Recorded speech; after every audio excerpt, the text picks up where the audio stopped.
Get up. Boy, I hungry.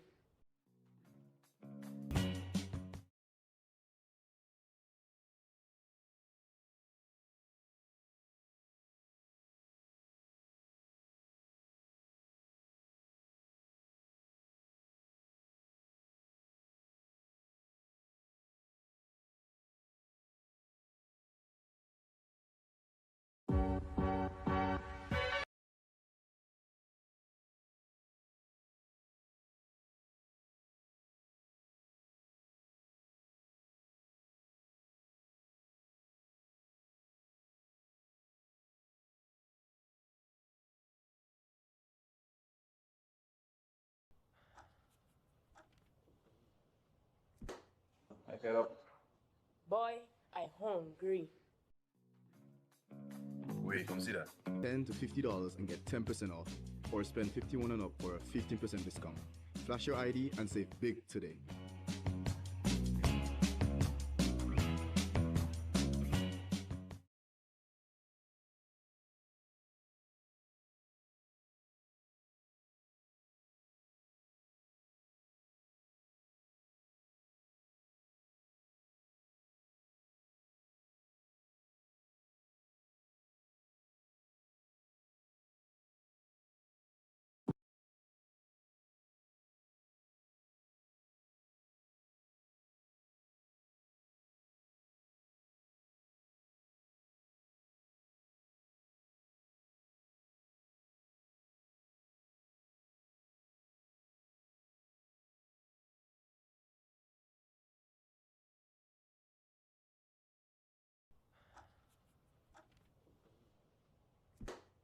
Get up. Boy, I hungry.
Good evening. Welcome to another Jael Joseph live show.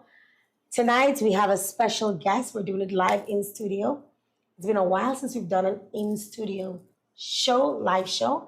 Normally we do this virtually, but we have the person live. So, I mean, why not, right? So tonight we have Travel with Zoe. It's going to be joining us right here. So come on down, guys. The bell has rung. Share the live wherever you're locked in. I suspect this is going to be a hot one, right? I suspect this is going to be a hot one. I don't know if you follow Travel with Zoe. We've heard a lot about her. We've seen her.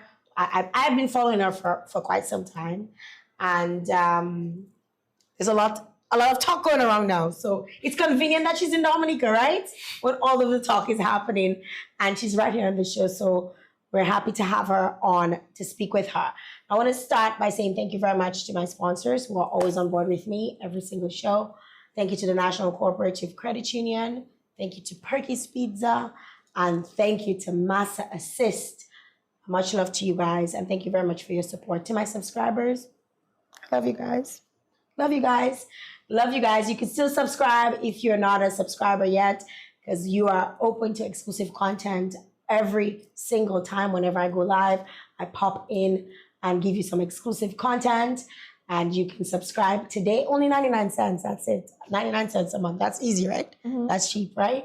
So join my subscribers today, and thank you very much for all of your time. Share the live, guys. Share the live. We're getting ready to start. We know the internet has been talking. The internet has been talking a lot, and Travel with Zoe is here. Welcome. Thank you. Thanks for having me. How are you doing? Good. How are you? Good. Welcome to Dominica. Thank you. Why did you decide to come to Dominica? Well, it's my third time here. Really? Yeah, but the last time was in like maybe 3 years ago or something like that. And the first time was a long time ago, like 2016. So both trips were quite short. And I don't know, I had a little time and... How short was short? Like 3 days? Okay, the first time wasn't actually short. The first time was like a month, but that was so long ago. That was 2016. And then the second time was not even that short either, probably like 3 weeks, but there was still more to explore, put it that way, after both of those times. Okay. Yeah. So for people who don't know who you are, introduce my audience to Travel with Zoe. Okay, so my name is Zoe. I go by Travel with Zoe because I have a travel vlog on, well, mostly it really is on TikTok, I guess, but I also post on Facebook, Instagram, and YouTube. So yeah, I basically just show my daily life around the world. I quit my jobs in England 4 years ago after saving some money, and I was just like, okay, I'm gonna travel with this money. I traveled a lot before, but just more short trips, mostly for like, you know, during vacation time or whatever. So yeah, I was like, I'm just gonna use these savings to travel for as long as I can. So naturally I would be traveling on a budget then because the savings, I didn't want them to run out, you know? So that's what started the frugal traveling, so to speak? Well, not necessarily. It was like even before that. So like I said, I had traveled a lot before that when I would get like time off work and stuff like that. And because I wanted to travel at every chance I got, so during every vacation from work or every time between jobs or literally as much as I could, then naturally to do it so many times, well, you know, the cheaper you do it, the more times you can do it, right? So like I always really traveled on a budget from the first time that I traveled as an adult, you know? So yeah, but definitely with the savings, it was like, you know, I kind of packed my life into a backpack and I was like, well, I want this to, I didn't have a specific aim, but I was like, you know, I want to go and travel the world like open-endedly. So obviously those savings will have to last. They have to cover flights, food, accommodation, you know. Yes. As soon as they run out, well, you have to go back to England or maybe get a job where you are or wherever. So naturally, I just wanted them to last, you know. Right.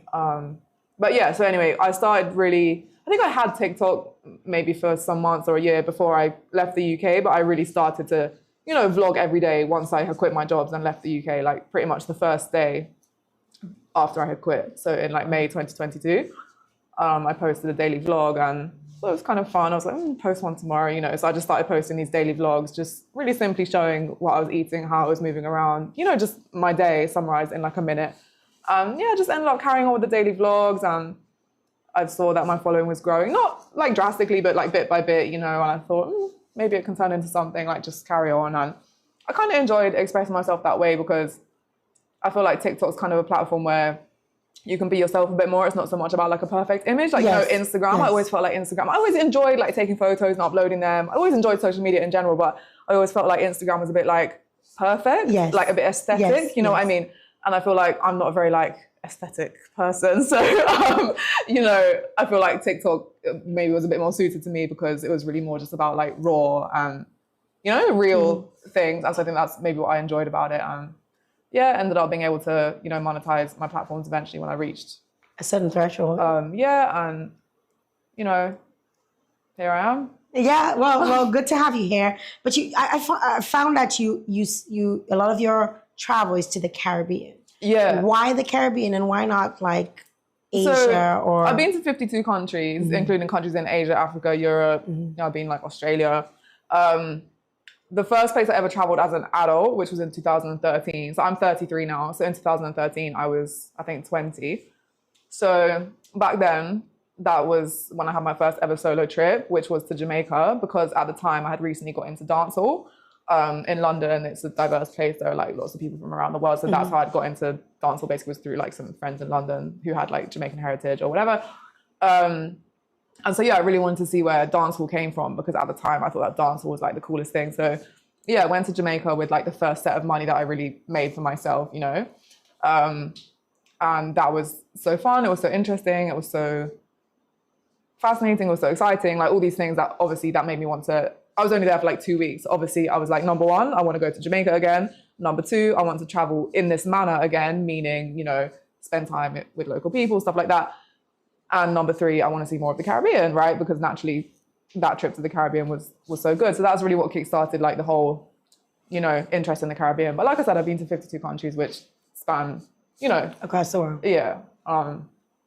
So your brand essentially, obviously you built it around exploring, but some people would say that you always end up in the most unusual places or with the most unusual people.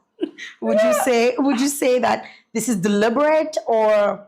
So I think something that happens with content, right? Especially when you put out as much content as I do, because it's not like something every week. It's like usually multiple vlogs in a day, right? They're not all going to go viral. People that follow you don't even watch all your videos, right? Very true. So your impression of me or his impression of me or whoever is probably based off just a select, 10% of my videos, or, the ones that you happen to have stumbled upon when you're scrolling or when people send it to you in your inbox or whatever, right? And so you're most likely to see the ones that have gone viral, or let's not say viral, but that have had a wider reach, right? What has a wider reach? Shocking things, controversial things, strange things we haven't seen before or whatever. So I feel like a lot of my content is simply, I know it is simply me, waking up, eating some fruits for breakfast, getting a bus, walking to this waterfall. Okay, it costs $5 to get in. Nice waterfall. I bought some fruits on the way back. Like fairly, in my opinion, normal things. But those ones don't go viral. So the people that aren't obsessively seeing all my content are going to be like, oh my God, her content is focused on jumping in strangers' cars, or it's focused on this or that. When if you actually just watch all of it, which I'm not expecting anyone to do because that might take a very long time, but I'm just saying if you actually do watch all of it, you might get a bit of a maybe more accurate understanding that there's beach cleanups on there. There's, going to interview the blind cricket team from Trinidad who their balls have a rattle in them.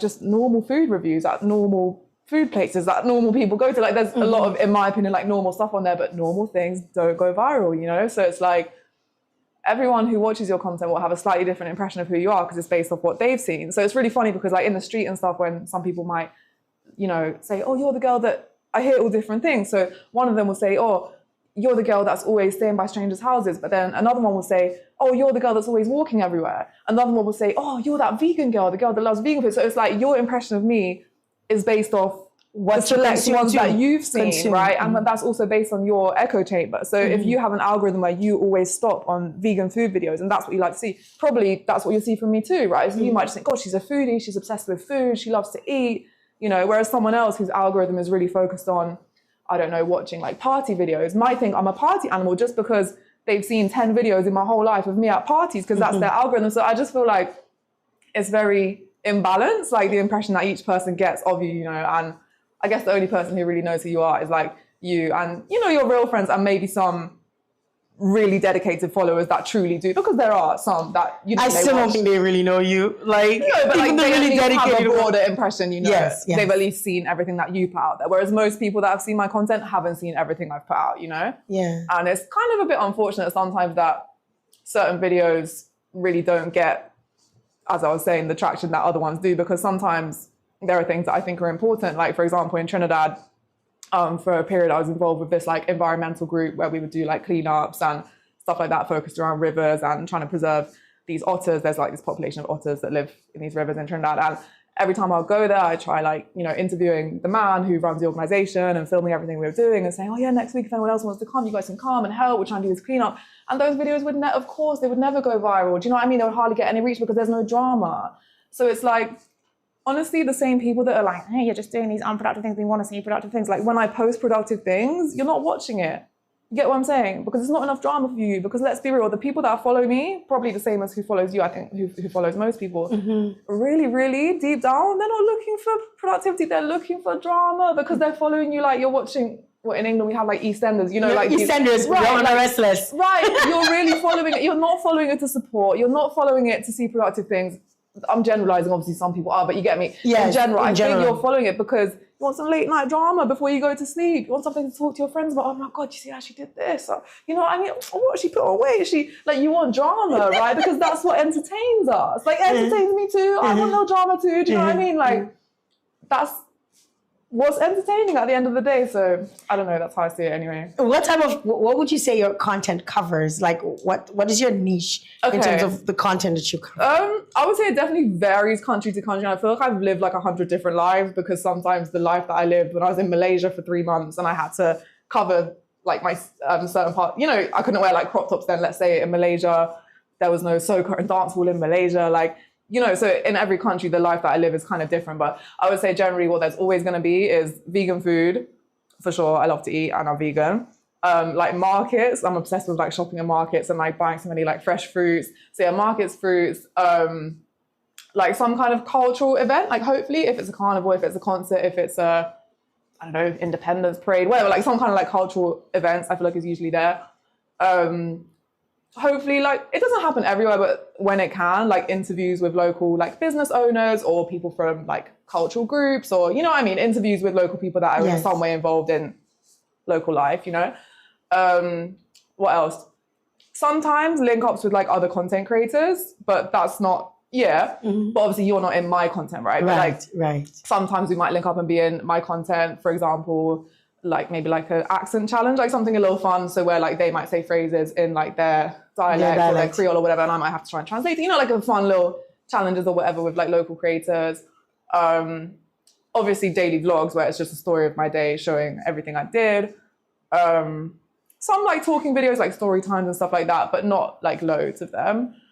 Shopping hauls, because I like to show about like prices, because everyone knows I'm on a budget. Oh, accommodation tours, like if I can, I like to show, oh, I paid, you know, £20 a night for this. It has this bed, it has this. But obviously I can't always do that because sometimes if I'm staying in like a private home or something, it wouldn't be appropriate, you know? But where possible, if it's like a hostel or something where it's possible. So you do end up staying at private homes? I have. I mean, even on Airbnb, you can find private homes, you know?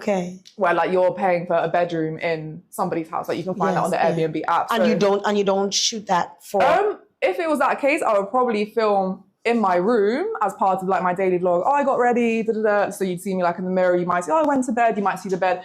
But if I'm staying at someone's private home, I usually, maybe with exception, but I usually wouldn't feel comfortable to film an entire accommodation tour because that bathroom and that kitchen is also, they're using it, you know? Right. And so they're like, I don't know, pads and something might be in the bathroom, they might not want ever, like, I don't know, if they're private home, like, you know what I mean? Like, if it's a hostel that I'm just paying for a hostel. So you try to be considerate? Yeah, I mean, of course. So, yeah. But anyways, I like to be transparent about my accommodation as much as I deem reasonable, you know what I mean? But I haven't like created a niche on purpose. To be honest, I feel like if I had to just simplify, it would be like vegan solo travel on a budget. But I feel like and I haven't like curated like a brand. I think I would be much more careful with my content if I was trying to do that. But I feel like one thing that's always been the case is like me trying to be a bit like unapologetic in like who I am and what I'm doing, and even showing like what I'm eating and what I'm wearing and stuff on like a bad day where maybe what I'm eating doesn't look good or what I'm wearing doesn't look good or where I'm staying. You know what I mean? I feel like I've kind of been like, just the brand has been like being myself like from the beginning, if that makes sense. And I made an effort to like in the daily vlogs, I don't do this anymore, but in the daily vlogs, I used to start them by like waving at the camera from my bed when I had now woken up. And I forced myself to do that, like whatever state, you know what I mean? Whatever state I was in. And I kind of did that to like force myself to not worry about like how I look on the camera, because if I can wave at the camera when I wake up and I'm looking however I'm looking, well, you know. You've already seen that. Like, so I may as well just post everything then. Do you get what I'm saying? So, right. Yeah. I guess the brand was just like me expressing like my true self and truly what I'm truly doing. And this is literally just it, like on a plate. Do you know what I mean? No, there's a conversation online that says, where people say you choose some of the most rundown areas to stay in. Is that a choice, or is it more of you just always look at the budget aspect of it and that's how you end up there? So firstly, I don't think it's even the case. I think it's also a case of when I do that, that's what you might see, because that might be what goes viral. But if I think back to like the places that I've stayed, I mean, I've stayed in many very normal, usually I feel like I'm staying in a very like normal place. When I was in New York, I was like staying on a normal main street in like Queens that had dentist, grocery, you know, train station, like normal things. When I stay in Guyana, I have like a partnership with this hotel that's on like a normal road that has a bank, and it has, you know, I don't actually like think it's the case. I think people may be referring to a few occasions that may have stood out in their mind. But like when I look back to the past 4 years, which is how long I've been doing this TikTok, I would say that that's like a minority of the times. And I would also say that some people's definition of like rundown and like ghetto, I think is like very strange, because even here in Dominica, I've stayed at 2 places on this trip, both of which I've stayed at before on a past trip, and both of which were kind of like collaborations with the owner, and they said, oh, I want you to come back and do more content or whatever. So the first one, which I showed an accommodation tour because it's on Airbnb, it's listed there as like a, you know, like a kind of a nature cabin kind of vibe. It's like got these trees all around it, and it's made of wood, and the view is like really beautiful. You're looking out over like all these trees and everything. And I can't remember the price that he has it on Airbnb for, but I think it's something decent, like 70 US or something, where he's making like decent money, because it has 2 kind of bedrooms in there. It has a kitchen, it has a bathroom, and I literally think it's beautiful. Like, and the birds that you hear, it has like a hammock out there, the kitchen's outdoors, so you get to be like hearing the birds when you're cooking and everything. Like, I don't think there's anything ghetto about a man from the countryside who's like built a cabin with his own hands, like as a young entrepreneur, like, and you know what I mean? That's done all that. Like, I think it's beautiful. And I think there are many people, well, I know for a fact there are many people who fly from the other end of the world to come and stay there and pay their 70 US a night, right? And when I posted the accommodation tour, people were like, oh, you always stay in the most rundown places. I was like, how is this run down? Like, this is something that people work for months for and save their money to come and stay at. Like, sometimes I think people's minds are very conditioned to maybe like super modern things being the only like positive thing, or I mean, I'm concerned that people think that's ghetto because what like I don't know, I don't really like understand that. So yeah, I don't know. Now obviously you show a lot of the region, you travel across a lot of the region, you interact with a lot of people. Where are some of the islands, or what was some of your experiences in the various islands that really stood out to you? So many. So many, because it's been 4 years. I always find like the most this and the most that questions really hard to answer. But I would say that the island that stood out to me the most as a whole would be Trinidad, which I guess was kind of obvious if you watch my content, because I spent so much time there. So it would kind of be obvious, you know, that maybe that would be because it made a special impression. But I first went there back in 2015. And it kind of made a special impression from back then, because at that time I actually had like, I didn't mention this at the beginning, but that was the only other time that I traveled like long term. So I had 1 year of traveling back in, well, from the end of 2015 into 2016. And I was using this platform called Workaway, where you can like volunteer in exchange for accommodation. Yes. It's like a global platform. I'm familiar with it. I considered it at one point. Right. I think most of the people watching may not be so familiar, because a lot of people I speak to, they're not familiar with it. But so yeah, just like for them, I guess. Yeah. I think it's a European/Canadian thing to always look into. Like, I know a lot of Canadians who've considered Workaway. I didn't know that. And they told me about it, and I was like, I actually considered it. Right. Considered doing it. So there was a host in Trinidad from the Workaway platform. They're called One Family Farm. They're in Moruga, which is like, you know, deep south of Trinidad, basically. And yeah, they have this small farm where they grow like different things. And yeah, they host travelers in exchange for, you have to volunteer in exchange for accommodation. So yeah, I had applied to that and they'd accepted me. So I went there for 3 months from the end of 2015. And that experience is really what made me fall in love with Trinidad. And that experience is still really memorable to this day, because I felt like in that village, a lot of the ways how people live, it would help if like more of us lived that way in the world, if you get what I'm saying, because they share a lot of things. And it's like, if he's growing carrots and you're growing pumpkins, and it's like, there's a birthday over here, you need to make a soup, like you will just get carrots from him, and then another day he'll get a pumpkin from you. And you know, the kind of sharing and the community vibe. I've seen your videos where you kind of show, you're not sure what you're going to eat tomorrow, because you're not sure what's going to be, like what you're going to reap, so to speak, what you're going to have. So yeah, and even, like I always remember this, talking about sharing in this village in La Lune in Moruga. One time, a kid from like a family down the road came to the house of the family that was hosting me, and was like, yeah, we need to borrow the washing machine. And they lifted up the washing machine. Kids lifted up the washing machine, took it out of the house, and took the washing machine down the road so this other family could borrow the washing machine. And I was like, imagine if we all shared this much in the world. Do you know what I mean? Imagine if we all cared this much for our neighbor, like in the world. So that whole experience, I could go into that like way more, but basically that was what made me fall in love with Trinidad. And obviously Trinidad is way more than just that village, but I'm saying that's what sparked like. Because you spend so much time there, have you found that locals there probably push back because of how you portray their community or them? I think it's super, super mixed. Like, I've had extremes like both ways. And I think the hard thing is to remind ourselves, probably the same for you when you get mixed things, is that like we don't know, we will probably never know how much of the population or how much of your audience really feels this way and how much of them really feel this way. And on Monday, it might feel like, why are they all attacking me? Like, why are they all talking this way? But then on Tuesday, it might feel like, oh, I really feel in the love, and it might feel like they're all talking this way from a positive angle. Right? But at the end of the day, like, we will never know. We can't really tell your perspective. Our viewers or the population of Trinidad or whoever, we will never be able to tell, right? Like how much % of them actually feel this way and how much feel this way, because we can't count the comments. We can't sit there and count the comments. Like, you know what I mean? It's always changing. Some of them have blocked us. Some of the so it's always. I feel like it's impossible to know how many feel this and how many feel this, and we just observe it based on how it's presented to us that day. But we never know how many is this and how many is this. But I would definitely say, I mean, there's been as extreme as like death threats on the one hand. Really? Yeah, rape threats, death threats, and then on the other hand. And, you know, accusations of like, oh, you've come from like MI5 to like come and destroy like our country or like whatever, you know, like weird things about like being a spy and stuff. And then on the other hand, there's been, you know, I love that you love our country, like, please come again, or, you know, really like nice things like that.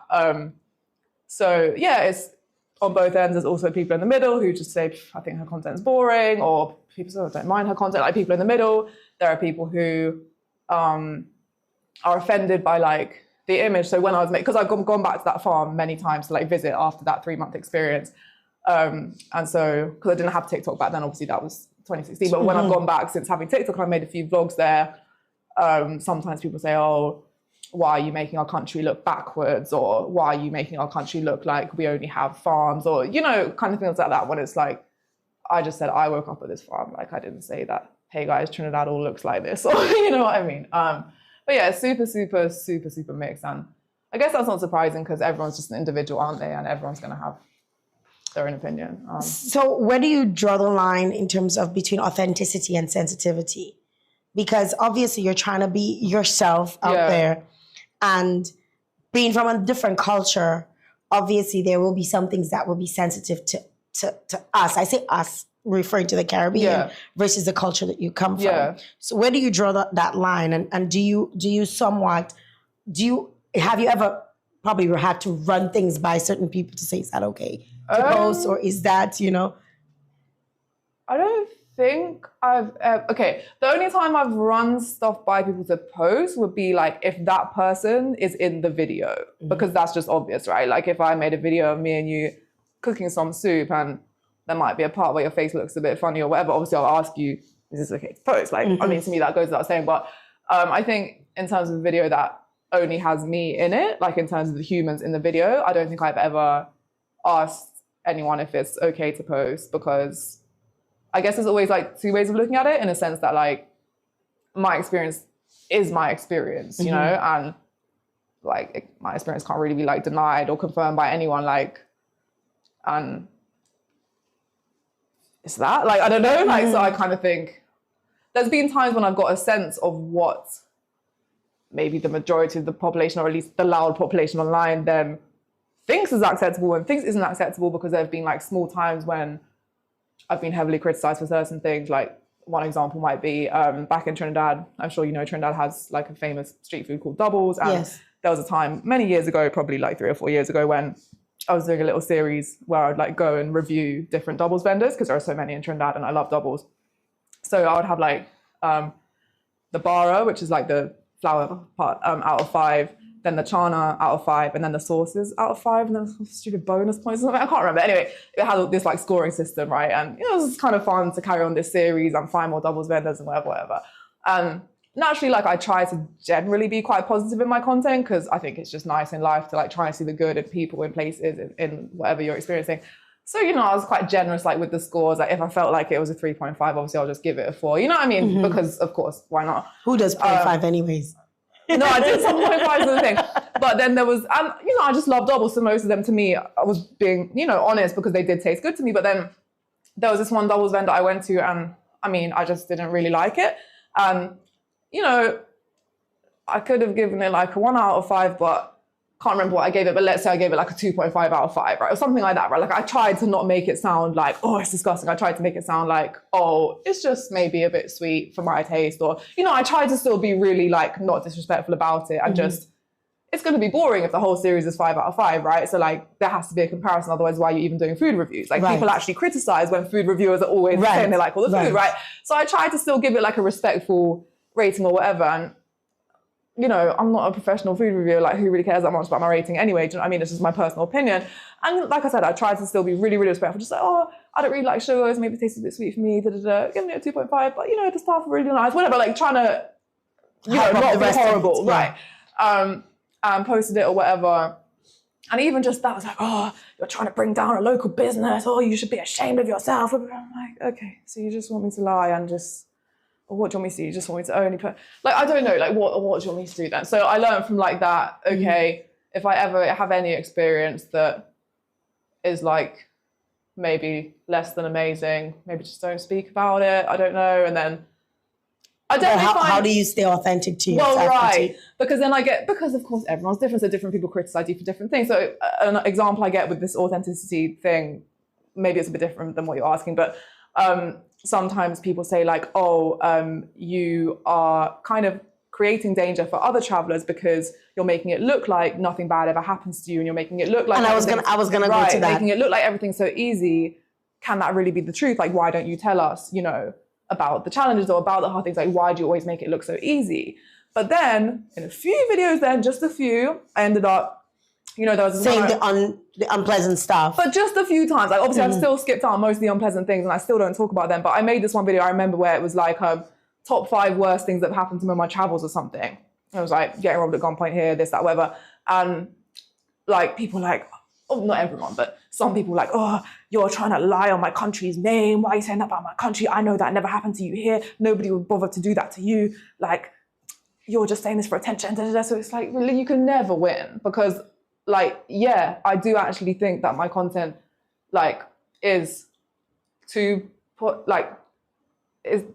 how to explain it? Like, I am skipping past a lot of the inconveniences, the negativities, the scary things, the bad things. I am. That's a fact. Do you know what I mean? And if enough people wanted me to talk about them, I probably would. But I think anytime I do, it's faced with accusations of lying and accusations of trying to bring down your country or whatever. So it can be a little difficult to maintain a balance, but at least I'm willing to say, okay, guys, I'm actually not really saying all the bad things. You get me? So I'm not here pretending that there are no bad things. Right. You know? Right.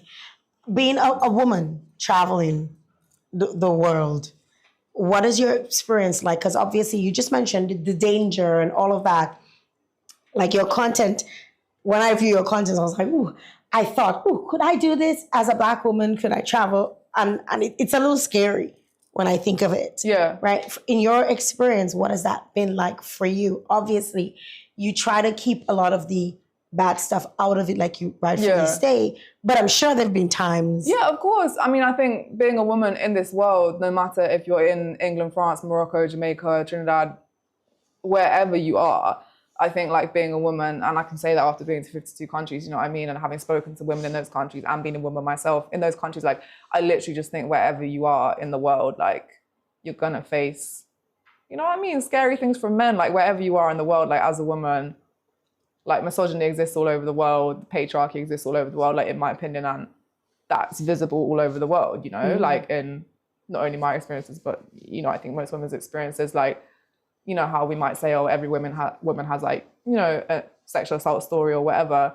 That's not just the case here. Like I've spoken to women about that in so many places, and I believe that that's the case all over the world. Like, oh, it's a big claim for me to make, but just like the impression that I get is that that's probably. Do you get any fear traveling? Like if you were going to a new place, do you say, okay, like you know, you spoke about being in Malaysia and having to cover up, obviously because there's certain rules and their cultural traditions and stuff like that. So you take that into consideration. But what if you didn't know? Have you ever felt like that you were in danger? Of course, there's been times when I felt like I'm in danger because I have been in danger at times. Really? You know, I mean, I think all of us, I think it would be impossible to travel to 52 countries, especially solo and, you know, just yeah, like solo with no like tour guide, no this, that, whatever, just jumping on buses, going here, there, and everywhere. Like, of course, there are going to be times that you're going to be in danger, but I mean, I think most of us, even people that have never traveled, I'm sure they've probably been in danger in their hometown before. I think in life we experience danger sometimes because we live in a world where violence happens, and you know, I think, yeah, especially like as a woman, it's pretty obvious. I mean, anytime I get in like a vehicle and it's only me and one man, whether it's that it was a shared taxi but everyone else already had their stop, you know, how it is when you're the last one in there. Of course, I think probably in most women's heads when we're the last one in the taxi, it goes through our head like, is he going to be creepy? Is he not? Like, unfortunately, I think that's just how we have to live, like as women, you know, and sometimes they're creepy, sometimes they're not. Sometimes they start being creepy and you try and nip it in the bud by pretending you're on a call to your friend, pretending you know the area, pretending there's a man waiting for you at the destination, or maybe you say, actually, let me out here, you come out early, or maybe you just try and act dramatic so that he's not going to try and think, or whatever, like, you know, there's like, you have to just see what's the best. When in the moment, right, yeah. But yeah, I mean, of course, that's a common thing, I think, for all women, really. I can't speak for all women, but for all women I've ever asked, I think it's like a common thing. Yeah, there's obviously other dangers that people experience in their hometown and abroad. Like, obviously, if you have anything valuable on you, that can sometimes be a danger, can be obviously attract like robbery or whatever.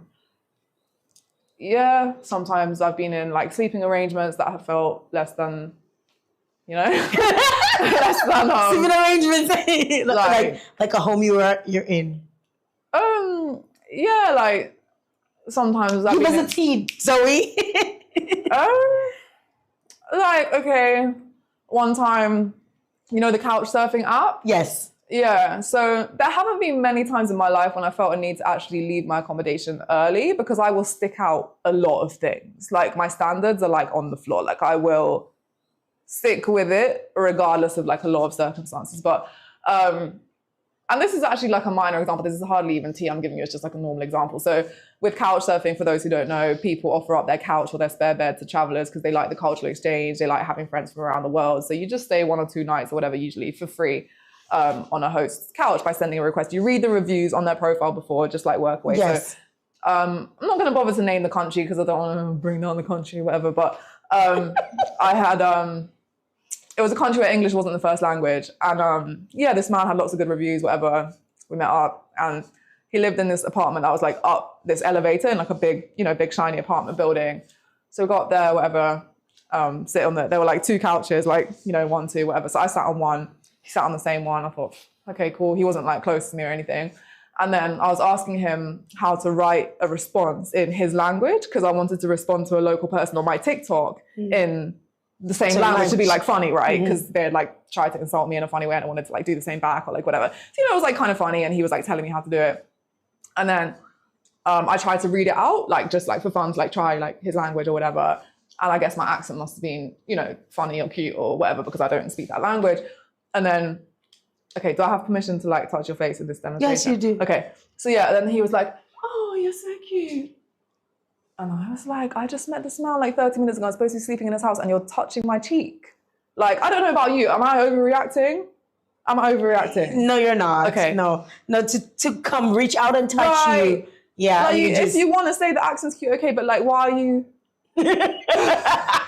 So anyways, and also the other red flag from him, he did that. And then in like the same conversation or the same like, you know, time period or whatever, like that afternoon, I said, which is a common question I always ask, like, oh, like, how did you get into couch surfing? Like, what do you like about it? Like, how come you host, you know, all these travelers from around the world? It's really interesting to hear the different answers. And I feel like he was talking in code because he was like, well, you know, I prefer to like get friends from couch surfing because when I have like local friends, they always expect me to like meet up with them again and again. I can't just have like short-term fun with them. I always have to like maintain the friendship. Whereas with like people from couch surfing, it's like a short-term friendship. I was like... It's like me changing my hair. I mean, it's giving creepy. Red like, flag. So anyway, but it was kind of late by that point. So I slept there for one night, but then instead of staying the second night, I, you know, made alternative arrangements. So yeah. But there's been several, like, somewhere like, okay, the door... Oh, should we stop? I don't know. Yeah, when like, you know, the door was supposed to have a lock, like on the listing, it said it had a lock, but then you go there and it didn't, and they make some weird excuse. And then you hear this noise at 3 a.m. outside the door. And all sorts of times when like, I think, slide the chest of drawers against the door. You know what I mean? You did not. Of course, not many times, but multiple times. You know, in hostels, sometimes you're staying in like a mixed dorm, men and women in the dorm, which is usually totally fine. It's very normal, but sometimes like there might be like men stumbling in at 3 a.m, drunk and stumbling around trying to get their stuff to get into the, like they might be in the bunk bed above you. And so, you know, you might just feel a tiny bit like, oh, when they're coming over to climb up the ladder, make one movement, you might think they're coming towards you. Or, you know what I mean? Like just like small things that might trigger us as women. It's never actually been the case. Like I've never had a problem in a hostel at all, actually. Okay. You know, just as women, I guess we were constantly looking out for those things, you know. Wow. Let's get into the actual speed stuff. Mm-hmm. You did a video following the iShow Speed tour. Can you tell us exactly what you said in the video, first of all? Well, because, I can't remember word for word. Well, at least summarize for us. I'm pretty sure. Pretty much what I said was, what do you guys think would happen if iShow Speed was white or was a white streamer, you know, doing what he's doing? Why did you say it that way? Why did you choose to make... Right. So, this might be like a 5-minute. That's fine. Right. Because I'm not giving you any like formulated apology. I'm just speaking my truth. Okay. So I think the first thing I would like to acknowledge is that I am like chronically on TikTok, meaning that there are many times throughout the last like 4 years, and I suppose it gets increasingly as the time goes on, that I've been longer on TikTok every day, right?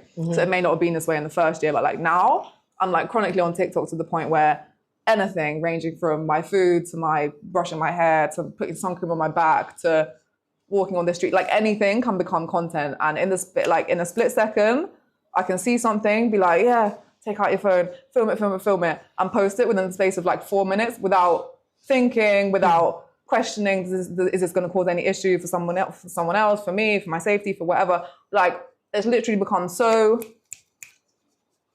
you know, immediate for me, which is clearly very unhealthy. And this wouldn't be the first time that, this would be the first time that I've got backlash of this nature, but this wouldn't be the first time that I've put something online without thinking, whether that be on a live, whether that be on TikTok or whatever. And I've realized afterwards, well, why did you put that online? Like, why did you do that? That's happened to me many, many, many times. I'm very impulsive, and this has happened to me. So would you say times. that video was like an impulsive? So yeah. So I'm going to get onto like how, right. Okay. So it wasn't certainly very impulsive. That was just like a pre thing. Yes, the pre. So so basically I was in the same cabin I was describing, you know, like I think it was a week ago today, actually, around this time, in Dominica. So you were in Dominica when that was happening? Yeah. You were in Dominica while he was here? No, when I was making the video. Okay, all right, okay. So I was in the cabin. I think it was like my first night, possibly my second night in that cabin that I was describing to you.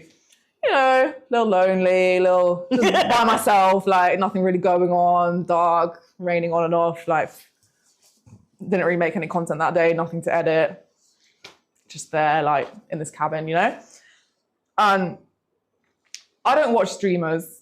I'm not really too interested in following that many famous people in general. Like the only famous people I'm really interested in their life would be like the singers that I really like. But other than that, I'm not really a person who, I can't really even name you many streamers, probably like 3.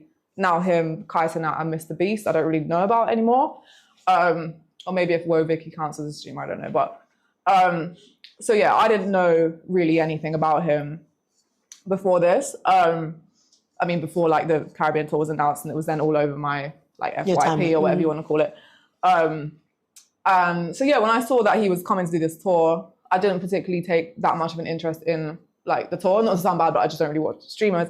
But what I did take an interest in was like, oh, like how are the people going to behave? Because I'm just the person who I'm constantly analyzing like people and their behavior in many situations. I'm just kind of like obsessed with like human psychology and like societies and, you know what I mean? Societal norms and whatever, societal behaviors. So obviously I didn't have to look very far because every time, you know, I open up the FYP or whatever since he arrived, we get to see what's going on. We get to see like his opinion in the headlines. Oh, he really likes Trini food, or he says Vinci is the craziest island, or, you know, we're seeing these like quotes as headlines in, you know, all these various like media outlets then from the Caribbean, like newspapers or different media outlets. And we're also seeing clips of, you know, him on top of his truck with like carnival costumes or, you know, the different stuff that's happening. We're seeing clips of it. We don't have to look for it, like we're seeing it. So naturally I was seeing it, of course, as with everybody else.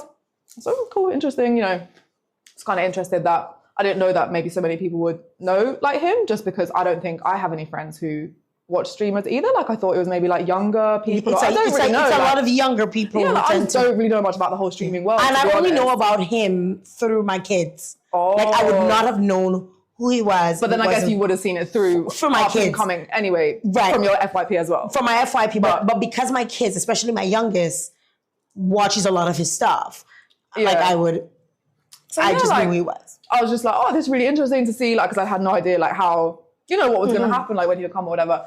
And it was especially interesting to see, like, the streams of people, like, coming out of their house and, like, running after him or whatever. I was like, oh, like, interesting, and people running to give him, like, homemade cake, or running to give him, like, I don't know, their hair products or whatever it might be. I was like, wow, like, interesting, like, literally just interesting, generally just intrigued watching this all play out, like, just from a, like, observation point of view, not from like a fan or hater point of view, just literally from like a societal observation point of view.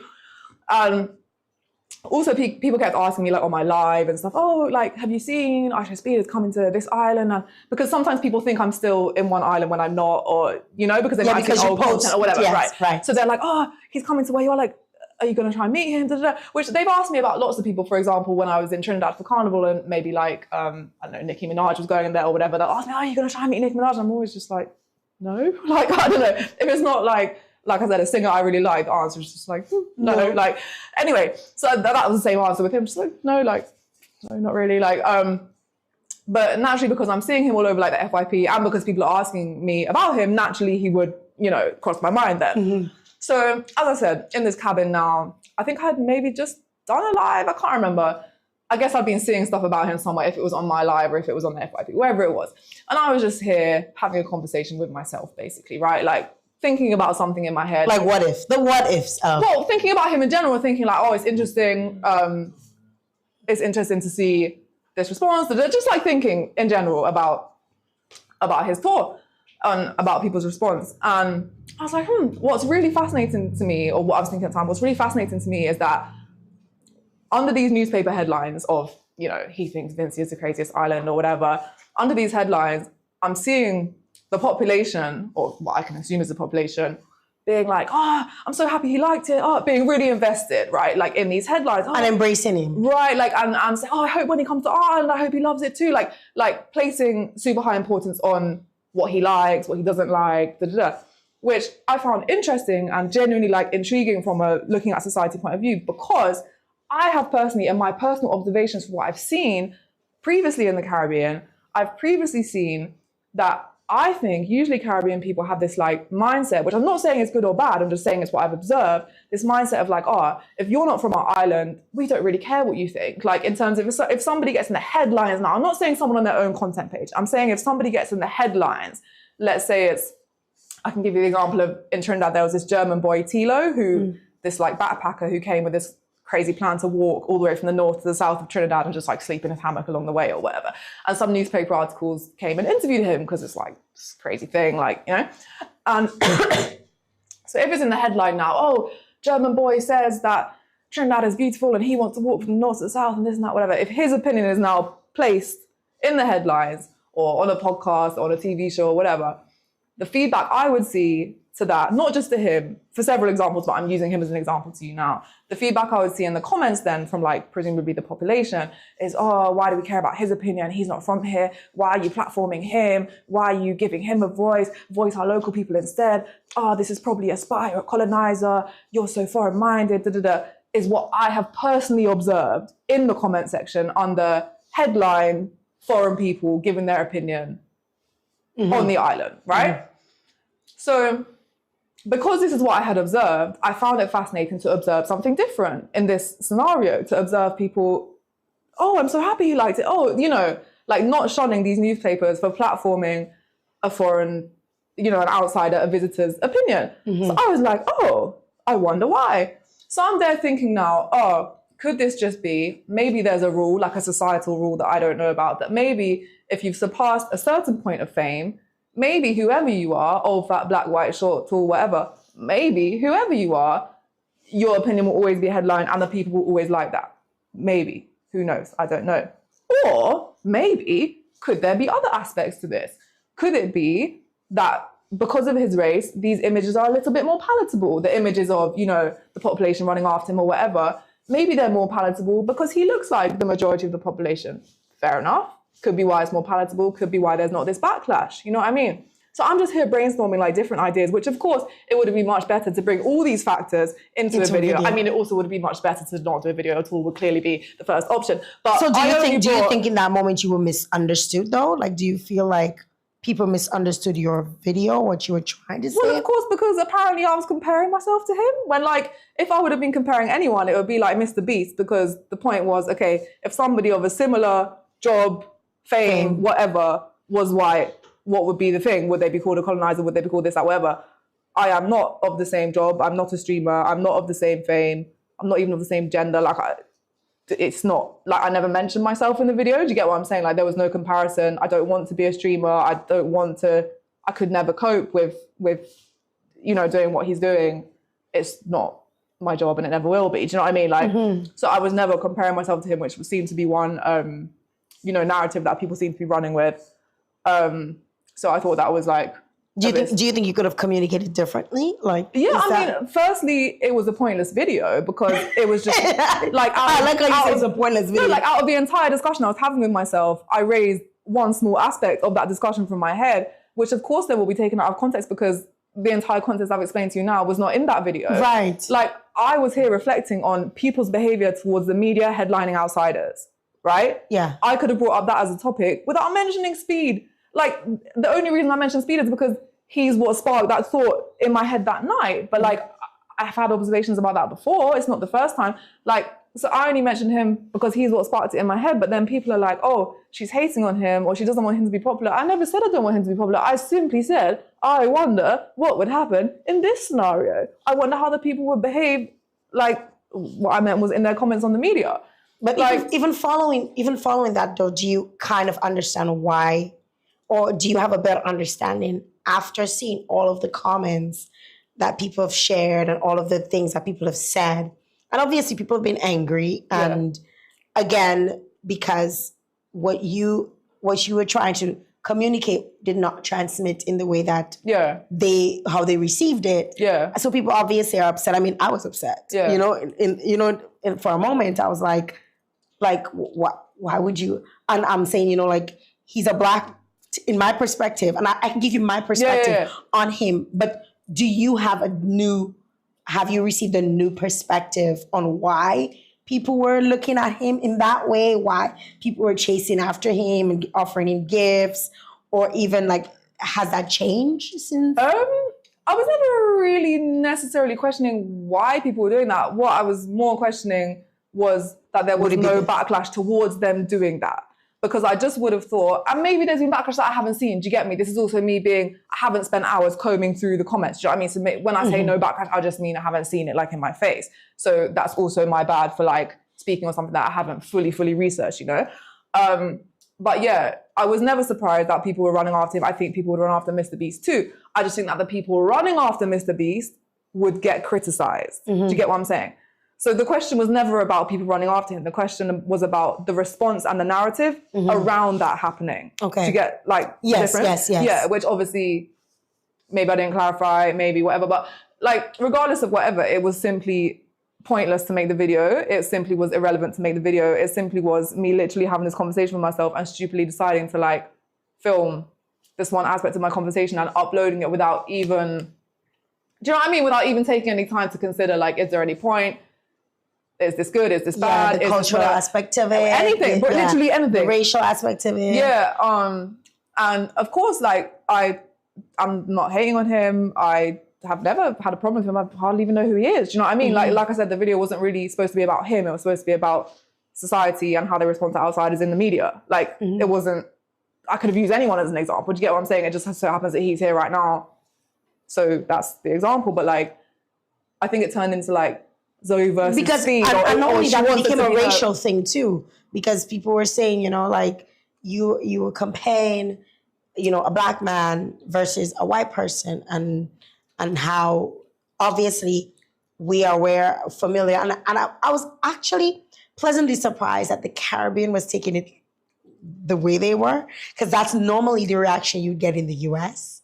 you know? Right. Like, because as somebody who's lived in North diaspora America. people are usually a bit more like, whoa, whatever you want to say Yes, about. right. So I was just like, wow, I was actually pleased that they were taking it the way they were. Right. Although learning from you later on, obviously, that your entire, it was miscommunicated. Yeah. It wasn't communicated the way you wanted it to. And I applaud you for actually saying, you know, like, this is not what, you know, this will happen in a moment. And I probably should have reviewed more and taken I mean, to be honest, I think this conversation that we're having now, I don't think this is what the people want to hear. Like, in a sense that, like, obviously I can't see the live right now, I can't see the comments, but I can only imagine that they're like, oh, I don't give a fuck. Like, I feel like the only way that, I could be wrong, but I feel like the only way that, you know, many of these people might, I don't know, stop being on my case or whatever, will be if I literally come here and I'm very upset and I'm very, very sorry. You're crying. Do you know what I mean? Like, because I think what I've said to you now is that, yes, I acknowledge that it was completely pointless to make. It was silly to make. I didn't think. It was spontaneous. It was a small part of a wider, like, thought process I was having or whatever. But I'm not here being like, oh my God, I'm literally so sorry. Do you get what I mean? And I'm not here being like, oh, what I said was incorrect, because I don't think it's incorrect. Like, I do think it's correct that if everybody was running after Mr. Beast, I do think there would be a large proportion of comments saying, you know, oh, stop running after the colonizer or whatever. Like, I still think that. But I also think that it doesn't need to be a video. Do you get what I'm saying? Like, yes. So I don't think that I gave a wrong observation, like an incorrect observation. I just think I gave an observation that didn't need to be made, or at least not on that platform, you know? Maybe that could be kept for, like, a deep conversation between, you know, me and you, let's say, in private, about the media, about our experiences, about, do you know what I mean? About our observations, whatever, sure. But there are many things that could be okay in a certain context, in a certain room, but not advisable or palatable or whatever in another one. And I think because in that moment, I think, like, the roles kind of flipped for me. Like, just listening to your video, you know, it kind of flipped for me as someone who's lived in Canada. Yeah. And who's from the Caribbean. A lot of times what was directed to me as racism, I didn't see it as that. When you were in the Caribbean? When I lived in Canada. Oh, okay. As a Dominican living in Canada, I never saw, I couldn't identify racism. Right. It was a lot difficult for me to identify it. Right. I just thought that person's having a bad day. Oh, okay. Because as in, I grew up, if someone would call you because whether they call me the name, whether there were moments where I worked as a cosmetic manager, and I remember a lady saying to me once, no, I prefer if this other young girl helped me match my foundation, because and I'm like, what does matching your foundation have to do with, like, matching your foundation has nothing to do with my color of my skin, you know what I mean? Like, so things like that would come up.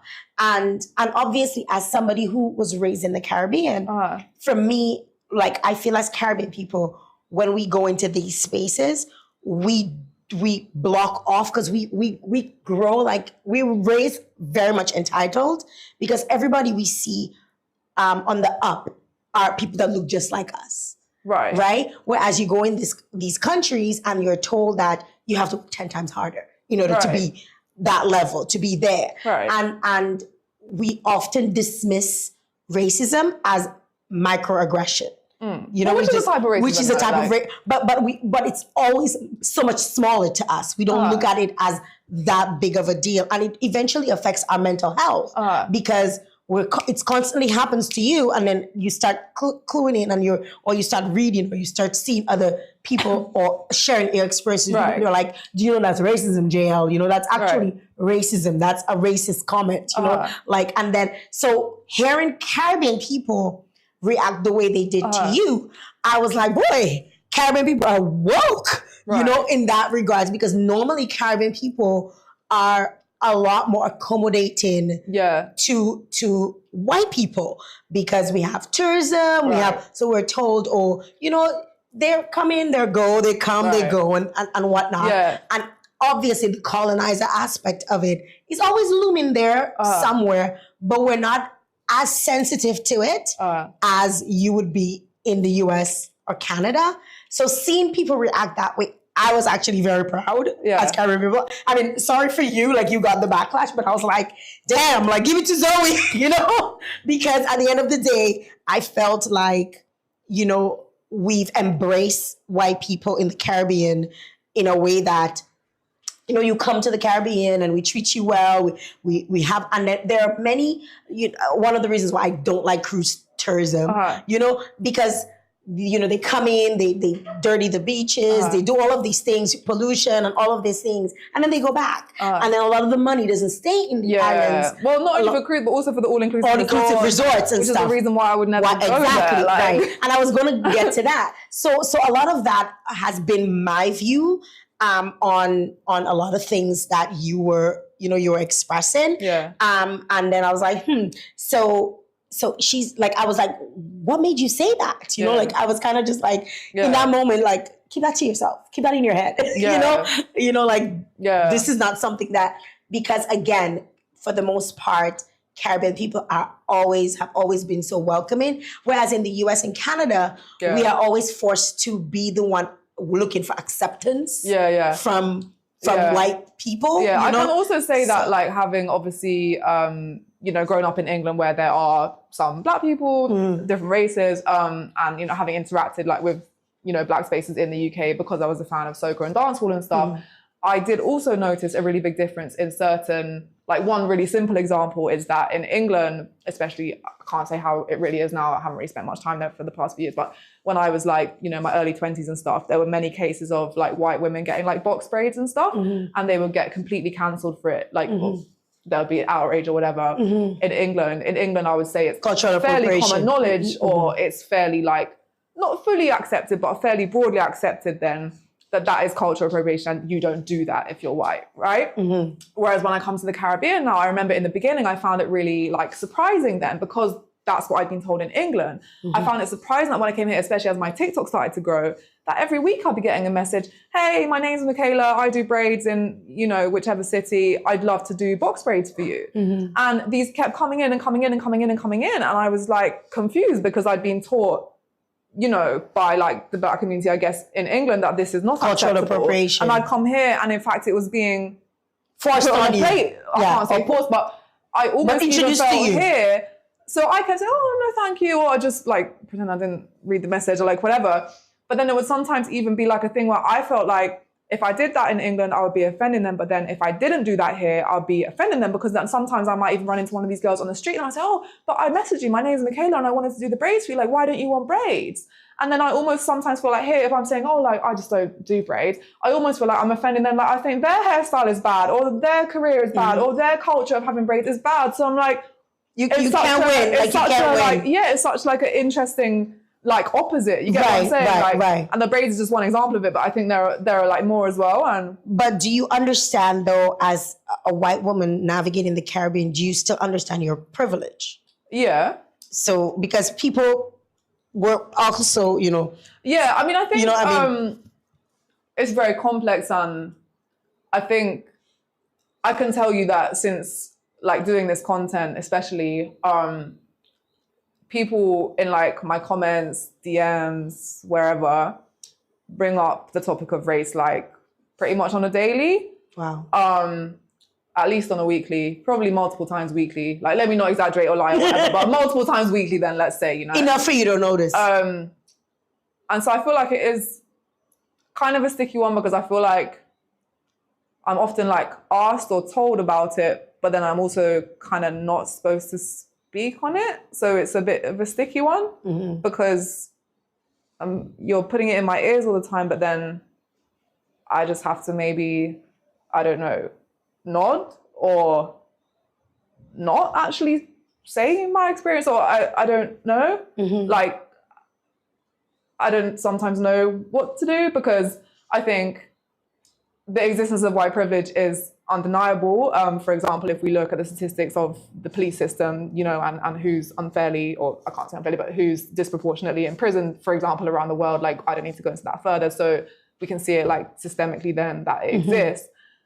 However, I think sometimes there are things that I do and I'll be told, whether it be in the DMs or wherever, that the only reason I could possibly have done that was because of white privilege and no black person could ever do that. And then I'll witness a black person doing the same thing the next day and I'll be like, well, you're quite simply wrong then, because I witnessed one doing it the next day. Could you give me an example? But then I can't like say that. Well, I've just said it to you now, but Yeah. you get what I'm saying. Like, Yes. I just have to like, I don't know. It's like a weird one. Yeah. So, for example, But do you understand though, in the Caribbean though, for us that privilege does not really exist. So if you only grew up around black people, right. So for you coming in, you'll still have your white privilege because you've come from quote unquote a colonized. You're coming from England to the Caribbean. So people are seeing you from the lens of you're a person of privilege because not many of us can do what you do. Say I'm quitting my job and I'm gonna go. Well, even just from the power of the currency, right, is enough to. It's not you know exactly. what I mean? Like, let's not even get into the Caribbean influencers and content creators not being be able to be monetized in the way that you are. So again, that's another privilege coming from the UK, coming to the Caribbean to create content. Whether you're making money off of it, whatever it is, whether you go back, whether you spend it here. There's a privilege that comes with that.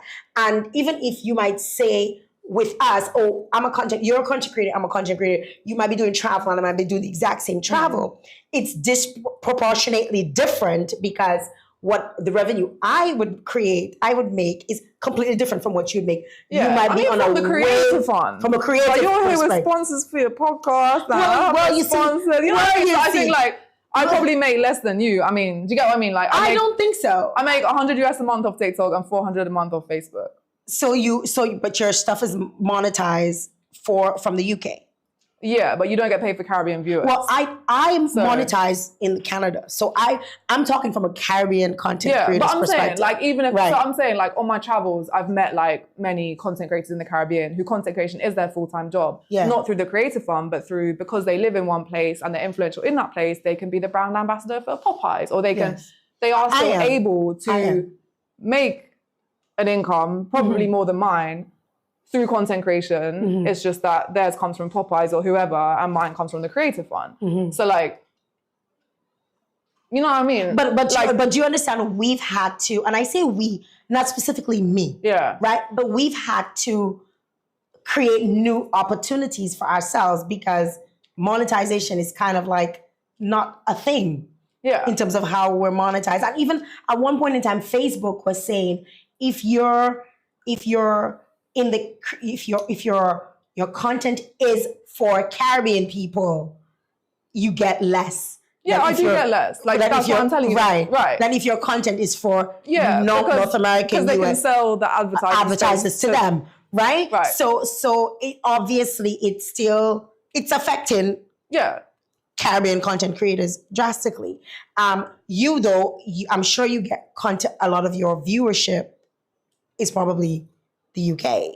Well, do you? Not really. Not really. Okay. So I was actually talking to my friend who I'm staying with about this today.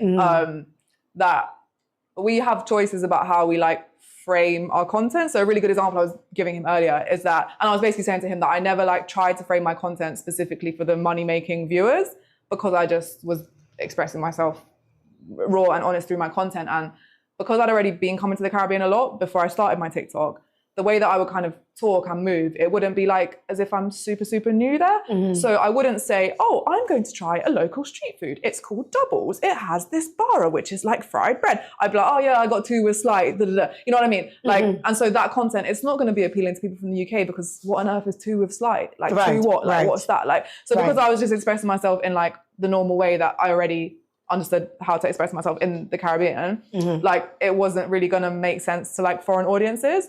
So my audience then became like heavily Caribbean because the way I was... Because of the way you were framing your content. Yeah. So an example I gave to my friend today was that today I ate lunch from Starline ITEL shop in Roseau. And I started it something like, hey guys, I'm going to get lunch from Starline ITEL shop in Roseau.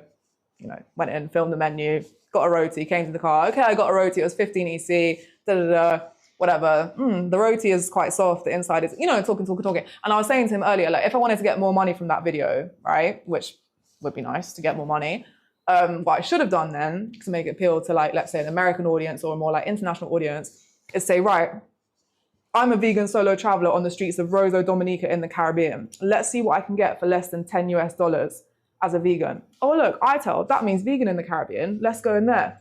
Get the roti, whatever.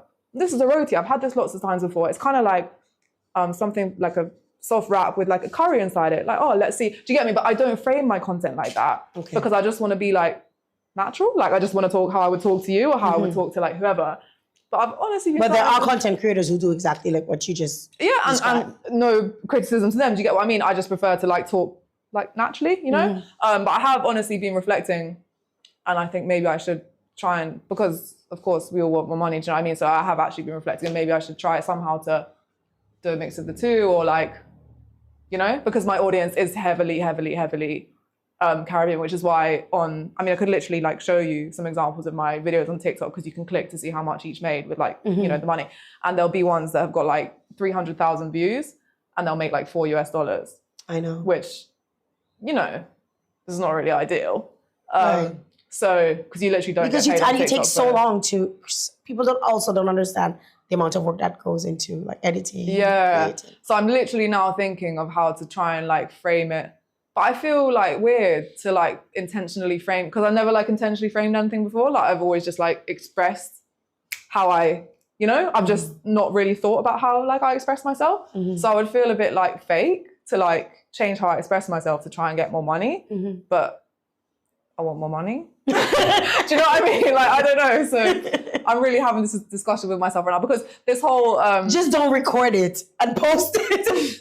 Yeah, but I get it shit. No, but like, I don't know. Because yeah, this whole backlash or whatever. Yeah.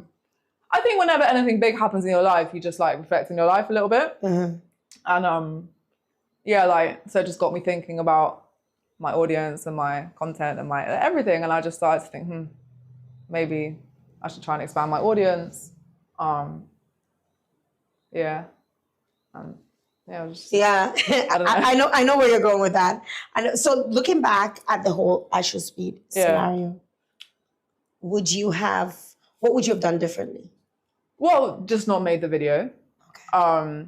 I think topics like that are topics such as the media, whatever, current affairs, whatever, can be interesting to discuss, but I don't think that's really the space. I don't think my platform is a space for that. I think like I've discussed topics of like race and things like that before, as we even did sitting here, even outside of the I Show Speed thing, you know, and I think like a podcast is a good space for that. Do you know what I mean? Like when it's relevant in that moment because the person asked you. Although they'll still pull clips. Sure, but that's still a more appropriate time. Like it just wasn't the appropriate time or place or phrasing or plucking out of one thought from a wider like thing. Because I think we felt, like, you know, like, so I'll tell you from my perspective, watching I Show Speed, I mean, like, I'm not a fan per se of I Show Speed. My kids were, and that's how I know who he was. I mean, he's 21. I could be his mom. Yeah. Right? And just watching him. Wait, you could be his mom? I could be his mom. Girl, I could be his mom. I could be his mom. Sure? Yes, I could be his mom. And I would have been in my 20s if I had him. I could be his mom. Okay? So just watching, initially, like learning that he was coming to the Caribbean. Like learning that he had selected islands, and, you know, they were like checking off the islands. And then, you know, whenever an island came on board, you'd see this island's coming on board, you know, this island. And I remember like waiting like so badly for Dominic to be picked. And from your perspective, you might be like, why? You know, because he's a streamer, you don't even care about streamers, you don't. But for me, I looked at his following. I looked at how many people he appeals to, how many people look at him, and looking at Dominica and how much we need this kind of publicity.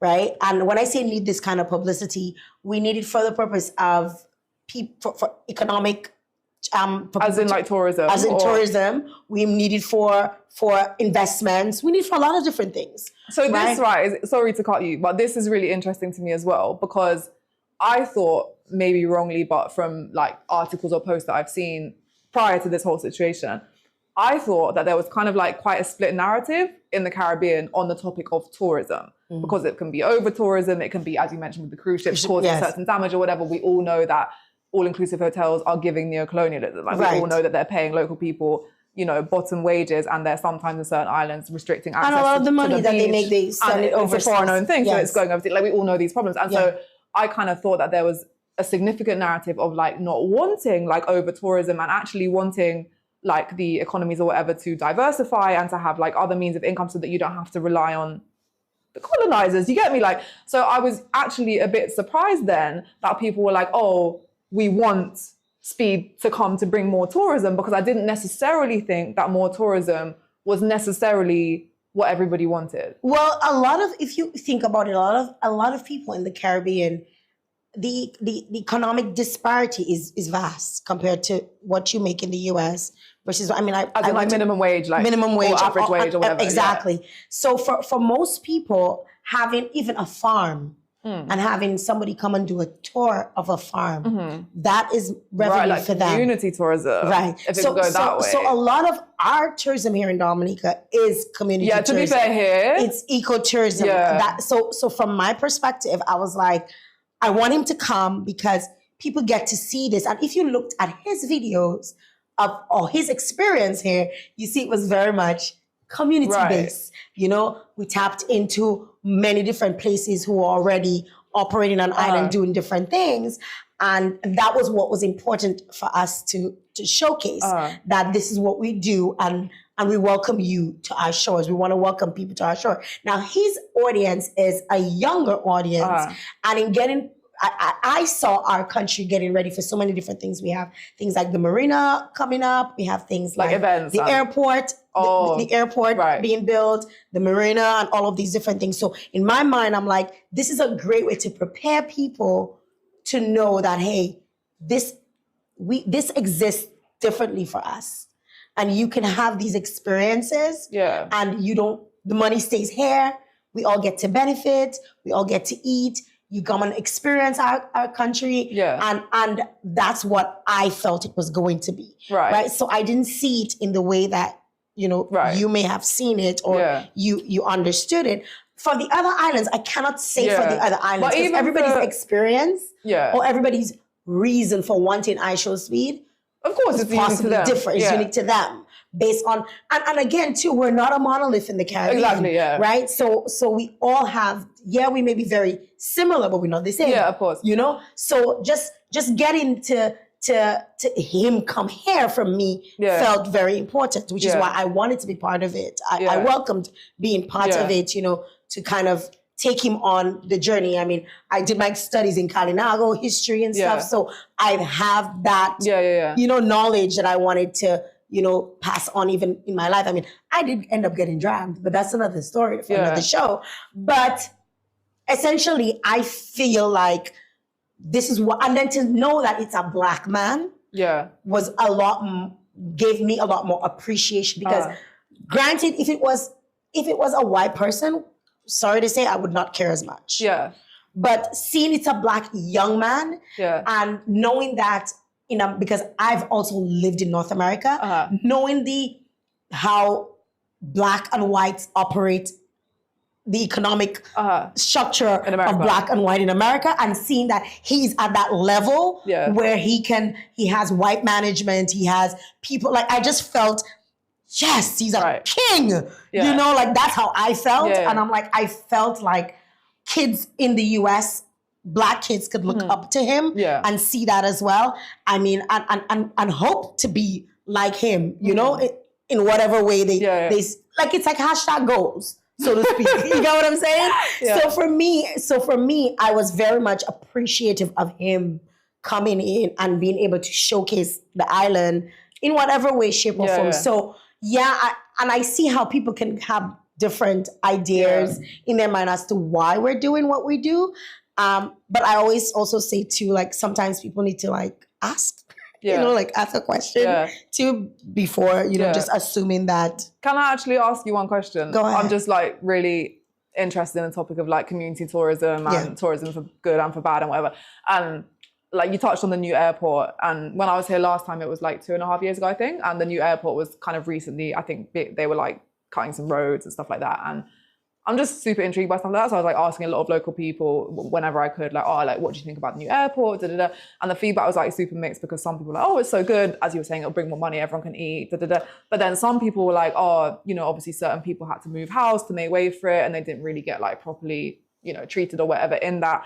And some people were worried that like the kind of community tourism that Dominica has now, to where it's just like, you know, smaller guest houses, smaller establishments where people are staying, so the money can stay locally because it's not like huge foreign hotels and stuff. Some people express like worry that maybe if now you have all these planes coming in and all these people need to be accommodated and they can't fit in what already exists, could it be that the government could then sell out or whatever and, you know, build like a big, I'm glad that you made that, you know, 5-star all-inclusive thing. And the same thing that's happening to Jamaica. Right, do you get what I'm saying? Like, us. so is there, I didn't get to ask many people. So like, as someone who lives here, like, I'm just genuinely interested. Like, is that a worry? Is that something that's crossed your mind? It's always a worry. It's always going to be a worry. And that's why I always encourage locals to prepare themselves.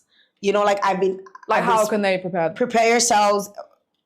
Don't sell your land for one. Lease your land. Right. You know, like one of the most important things, like, why are you selling your land? Like, because a white person comes and tells you, I'm gonna give you X amount, lease it for 50 years. Right? So there are many ways that you can kind of mitigate those issues that we expect will happen. So you expect? I feel like, of course I expect these issues to happen. And even like, you know, I think of agriculture and how we produce and how much we produce and do we produce enough? Right. So all of these things are questions that are at the top of my mind, and I wish I could make a meaningful impact. I'm just one person, of course, yeah. Obviously operating. I'm an entrepreneur, hardcore entrepreneur, right? Most of my gigs I get are outside of Dominica. Majority of what I do here locally, yes, it sustains me locally, but majority of the income that I generate because I bid on stuff on projects across the world. Okay. Right? So for me, I mean, it's never really an issue. Money will never be an issue for me because I feel like I can work from here anywhere. However, I feel like we as Dominicans need to educate ourselves in ways that, how we can protect ourselves when the airport comes about. And it's not even a matter of protecting ourselves or there's hate towards the government. It's nothing like that. Because obviously an international airport is going to be a big deal for all of us. I hate having to go to Canada and having to take 2 flights to get to Canada, right? It would be fantastic for me to just hop on a plane, hop on Air Canada, and I'm in Canada in 5-6 hours, right? But when that happens, when that comes about, Canadians are going to want to come here and buy property and buy land. And people can be so ignorant and not learn or know their rights and sell off their lands. And then we end up seeing the same issues that happen in Jamaica when our people are pretty much begging for their beach, for access to their own beach, right? So the hope is that people are educated, and I hope I could be part of that. Yeah. Because I mean, I'm educated enough that I know, you know, about the differences and what could possibly happen. But lease the land. Yeah. Don't sell your land. You'll make more money anyways. In the long haul, you know, you'll make more money. So things like that. Yeah. I think about. Yeah, it makes sense. Yeah. But essentially, I mean, Zoe, I mean, you've shared a lot with us, you know. It was good that you could come and speak to us and share with us. I know, obviously, you know, you're here. Tell me a little bit about some of the activities that you plan on doing. Oh, I'm actually leaving on Friday, so there's not nothing more left to do. No, there's still more days, but not too many days because today's what have you done so far? Yesterday I went to 2 waterfalls, Spani and Jacko, and I also went to the Tikwan like sulfur baths, and also went to the Bush Rum Bar and had this nice rum thing. Was it your first time? At the Bush Rum Bar. Okay. Yeah. Okay. And I've been to Tikwan before, but the other three things was my first time. Yeah, I'm kind of going with the flow. I don't really have specific plans. I mean, every day I try and make some form of content and try and see something new, you know, but I'm not too fussy. So the next couple of days, what does that look like? I don't know. Anywhere, wherever the wind takes you. Yeah, and I'm staying with Danny, who you guys might have seen in my videos. Yeah. So he's a herbalist and tour guide, and he has an Airbnb room. So yeah, I'm staying with him. So we kind of plan together stuff that like there's certain content that he wants to make. Yeah. And so we kind of plan it together. Yeah, I saw some of them were pretty cool. I love what is it called? The one that peas. The African tulip. Yes. Is it the PV flower? The PV tree. And the PV tree. All in all, welcome to Dominica again for the third time, and I hope that you enjoy the rest of it. I don't know if did we have any questions? Did any questions come in from folks? Anybody? Lots of questions came in. We're taking 3 questions. So I said I was cold. I'm actually hot now. No, you see? I don't know how that happened. I was like shivering from the AC. So you can take off your jacket. We could probably. But I probably even have like sweat patches. Let's see if we can get some questions. I'll just put it here. Yeah. People are saying you are a colonizer. Someone saying she's a colonizer. Oh, of course. Bro, like I've been called that every day since I started TikTok. It's nothing new. Like. Nobody has ever said that person accepting an offer to share in your culture of someone of another race is engaging in appropriation. Nobody's ever said that a person accepting an offer to share in the culture of they're talking about if I accepted the raise offer. Yeah. Yeah. Jael tells Zoe we awoke. Bring the questions.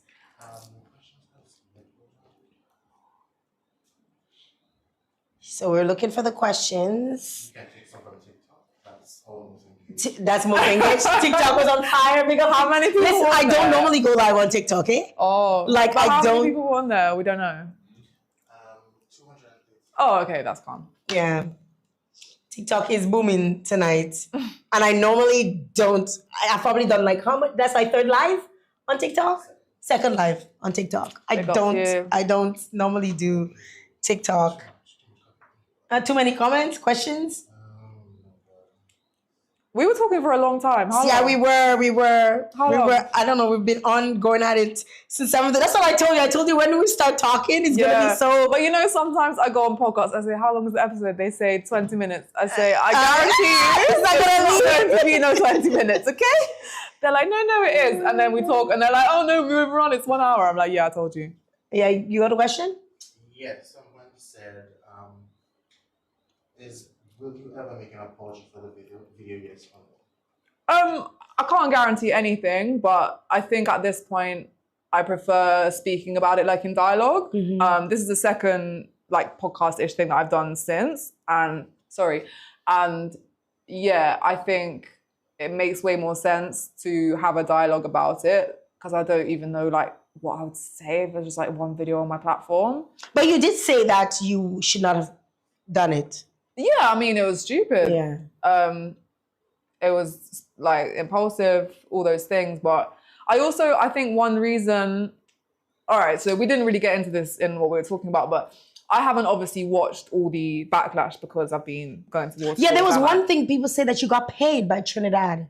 Someone said, yo, there's a story going around saying that you've been paid. I wish. But you've been paid because you're asking for, what do they say, repatriation or reparations? Reparations, you're asking for But you're asking for reparations. Are you asking for reparations? I literally repost the repair campaign, which is a real campaign on Instagram, actually campaigning for reparations for the cat. Like, I literally think it's a good campaign. Do you get me? Like, I actually think that I remember England seeing you share it. Right, like, so. Because I'm also part of it. Right, so should we actually take this as a chance to plug the repair campaign? And do you know what I mean? Like, you could guys, do that if right you're now. actually interested in actually the topic of reparations, there's something on Instagram called the repair campaign. If you read into it, it actually explains like specific types of reparations, fields in which the reparations would be used in the Caribbean, fields which the Caribbean is currently lacking in due to colonialism, for example, healthcare would be one.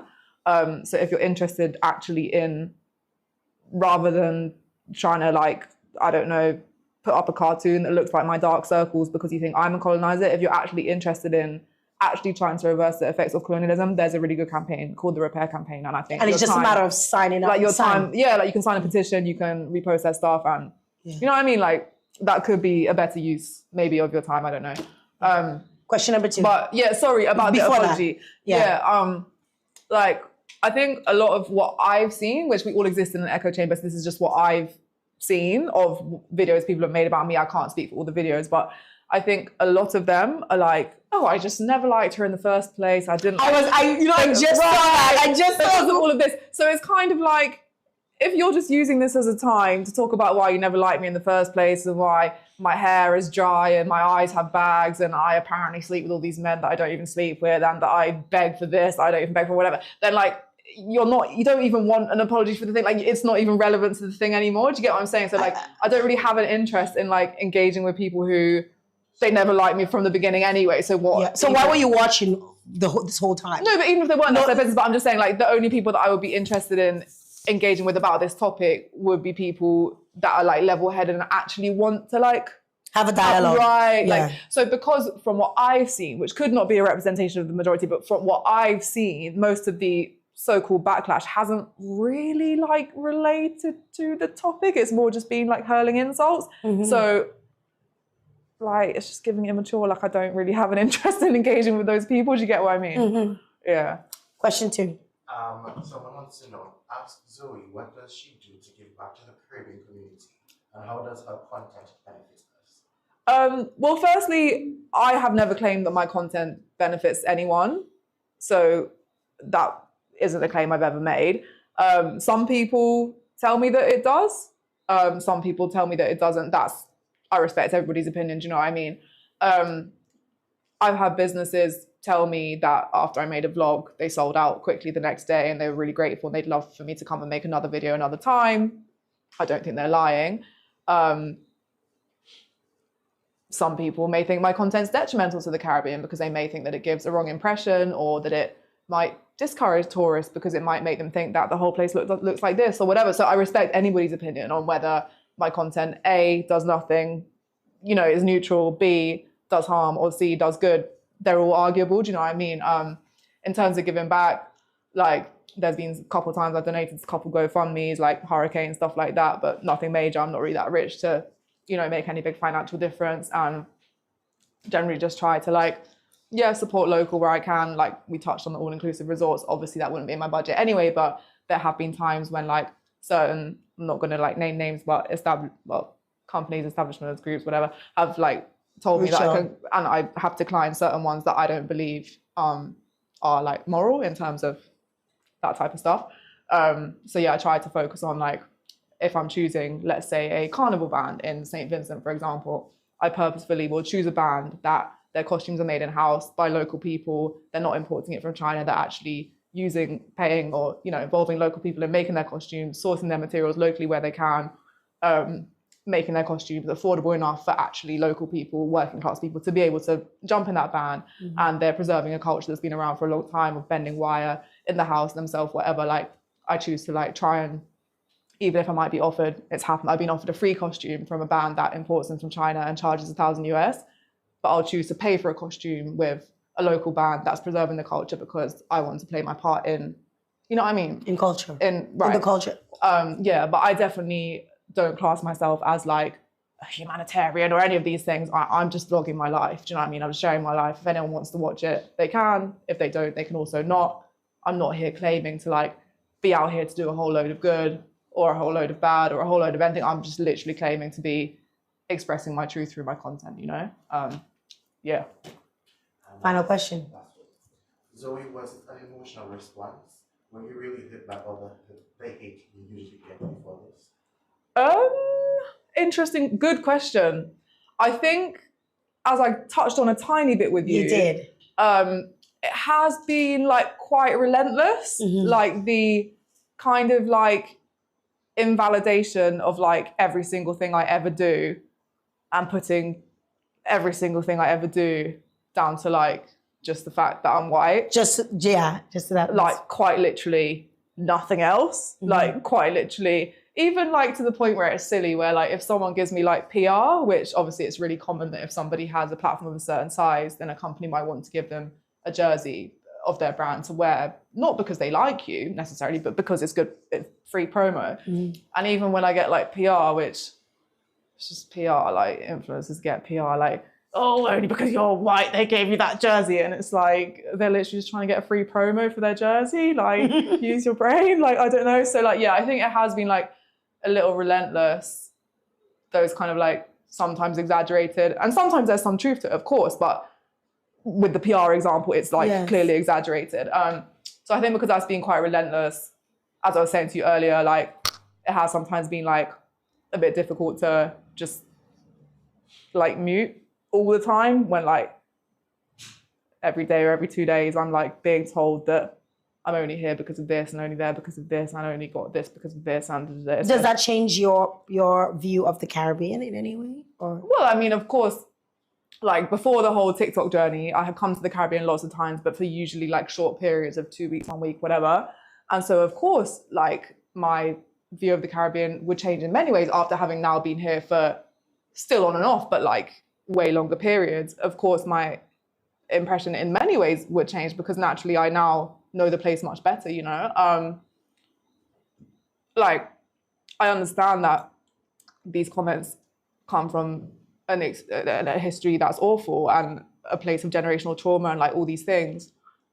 So that's one reason why I don't really like answer back to them or whatever, because okay, I have to hear shit in my ears every day, but you know, these people's ancestors had to have more than shit in their ears, more than every day. Do you get it? Like, so let me just shut up. Again, you're understanding your privilege. Do you get me? Like, so it's my choice to be here. So of course I have to shut up. Yeah, it can be annoying. Yeah, it can be frustrating. Yeah, it can be like, like, why do you think this about me or whatever? But okay, deal with it. Do you know what I mean? So like, I usually do. You get me? Because it's not the end of the world. I can still function. I can, you know what I mean? It's just simply not the end of the world, is it? Like, it's simply not the biggest issue. It's simply, I can still function. So yeah, just take it and shut up or leave, really. Do you know what I mean? Is what I say to myself. So, however, having said that, I am only human. So obviously, if I'm hearing something in my ear like every day for 4 years, like probably at one point, do you get what I mean? Like it might then make another statement a bit more emotional than it should otherwise have been. Or, you know what I mean? Like 100%. I am just a human. So, you know, yeah. Yeah, but I get it. I understand. I mean, nobody wants to get dragged online. Nobody wants to get dragged online. But it's funny because people take it differently. You know, a lot of people take dragging differently. You might shut up. I go full throttle. Again, like... Well, no, but I wasn't talking about me shutting up at the dragging. I was talking about me shutting up every day for the last 4 years, you know? Yeah. In terms of the dragging, I mean, this one, well, you've seen, I've just kind of posted my content as normal, really. I haven't really done anything apart from answer when I'm asked on like podcasts. Yes. Because depends what the dragging is for. Like, there's been draggings in the past where it's made me do, as you said, like sort of, you know, do like antagonizing things to like further the situation a little more and whatever. But this really is not that type of thing. No, it's not that type of thing. Do you know what I mean? Right. Like, you have to judge what type of thing it is, and yeah. So that's it, guys. I mean, that's it for us here. I want to thank all of you. Thank you, Zoe. Thank you. I don't know if you have any final words, anything that you wanted to say to my audience, anything that you didn't say, didn't get to speak on, and you probably. I mean, I feel like there's so much, but I feel like I think we, if I just keep talking, I'll just never stop talking. So I think we've spoken enough. I think, yeah. What happened? You checking the comments? They still coming? People are wild. People are wild. Guys, thank you very much. Thanks, Zoe, for coming on. Truly appreciate you, you know, as a content creator, you know, a very popular content creator you are, because you're considered, you know, a very popular. People want you to come to their place to show and whatnot. It's good to, you know, have somebody like you on to give your perspective. And obviously, there are things that happened around, you know, the whole ISHO speed, that obviously pissed off people and whatnot. And sometimes things happen and you just have to keep moving. We have to keep all moving, we can do in this life. Right? We just have to keep moving. And it's unfortunate, you know, when those things happen. But we got to keep pressing on. As content creators, everything, like today is yours. Tomorrow is somebody else's. Yeah, And, like I don't like when people think like they're invincible. Like they're untouchable. Yeah. Like it'll never happen to you. When you're there, Let just somebody get just do something and somebody get a bad rash off your product or something, and then boom, you become the talk of the tongue. Yeah. But at the same time, I think we all need to remember that like TikTok or whatever your platform is actually not our whole world. And like what is our whole world really is the people that we love, the food that we love. Do you know what I mean? Our comfy bed, whatever. Like that is actually our world. So let's not get it twisted. Like even if your whole TikTok or whatever your platform is comes crashing down tomorrow and every single person unfollows you or, something like that, like it's actually still okay. There are other jobs we can do. It's not your whole world. Do you get what I mean? So sometimes it might feel like it's a whole world because I'm so wrapped up in it every day. Like, but this actually made me just be like, well, hold on a minute. Like, even if this does go worse than you could have ever imagined, and even if everyone follows you tomorrow, like, okay, go get a job in a bar. Okay. But do you know what I mean? Like, it's important to not get too wrapped up. Like, this is an app. Yes. Yes, it's my job, but it's an app. It's a man-made app that could literally get shut down by, I don't know, if Donald Trump or whoever, you know what I mean? Tomorrow. It may never exist again from tomorrow, and we'll still be okay. Right. So I just think, let's just calm down, Yes, I agree. I agree 100%. But thanks again, to all of you who tuned in. Thanks again to my sponsors, the NCCU, National Cooperative Credit Union. Thank you to Massey Assist and Perky's Pizza. One of the things I kind of want to, live with everyone, to be as someone who also, like Zoe, very similarly experienced. I mean, your experience is completely different than my experience. And, you mentioned, obviously you're a human being. I honestly was unfazed by the comments. I was unbothered by the comments. What bothered me was actually the people who I am cool with sharing you thought they were your friends. That you thought. So it's like, I was like, is that God pruning them? The snakes. That's God just pruning them away. And I just got to see some people would hide me from viewing, like they would block me from so you viewing can't their see stuff. that they shared it. And then their own family members would send me the screenshots and say, hey, don't you know this person? Isn't this person like your buddy? That's like, crazy. So like seeing that is what hurt. But then that also, is what hurt. on the flip side, what's been interesting to me in this scenario, right, is that I haven't really seen that. Not anyone that I consider like a good friend. I've seen maybe people that followed me and interacted a little bit or whatever, but I haven't seen any good friend like, reshare anything about. But what's been really interesting on the flip side is like who has called or texted to be like, oh, I just wanted to check if you're okay. Like I've seen that too. And because some people called or texted who they didn't owe me that. As in we're not like that close. Yeah. But now we are. Yeah. You get me? Because and it's also strange to see, it was also strange to see the people that I kind of expected to call were not calling. Right. And then some people that I had ministers of government reaching out with long paragraphs. Like I was like so, like I literally, one of the ministers messaged me this much. Yeah. Like a minister of government reaching out and saying, hey, Jael, like, don't you ever like second guess yourself. Yeah. You did excellent. Like just saying those words. Yeah. And it's not somebody that I've ever spoken to on socials or anything and getting and it wasn't just one. That person wasn't the only one that did it. But just seeing those messages come and then the people that you actually run your mouth for or you advocate for silent, that is what made you realize the prunes. Yeah, but in life, like so many things happen that show you like who's truly your friend and at many stages of your life. Yes. And for me also, like in this situation, like I've had like some friends or acquaintances who, sorry, I feel like we're gonna keep talking forever, but we're gonna wrap up. Who like you're having too much fun. Who they'll call and they'll be like, oh, like I wanted to check that you're okay. And they'll also say, you a bit bit fucking stupid for posting that. Do you know what I mean? And I have no problem, like, with a friend, you know what I mean? Especially, you know, whatever. But Exactly. but you You're can okay do with things it. at once, right? Right. Like, you can say, I want you to be okay, I want you to be safe, I want you to be, do you know what I mean? Yeah, and on the same time, like even in my case, like if I did something wrong, if what I did was wrong, I would like my You want friend your friend- to tell me right, that, but to not still go make out sure that you're publicly okay. and go and and talk about it. Because So the two things can happen the at two once. They things, can want you to be exactly. okay and also tell you about yourself. Like, exactly, you know, exactly. so yeah, it's definitely really shown me some people that I'm like, wow, like I need to really make sure I'm there for them, if anything. Right. Because I had no idea they were there for me like that. You should and, do like me. I put you know? I put like everybody like on a 3-month rotation. On a calendar, so that I don't forget people. Because are you Stop. That's bad. No, it's not. No, it's not. I'm serious. You check in every 3 months.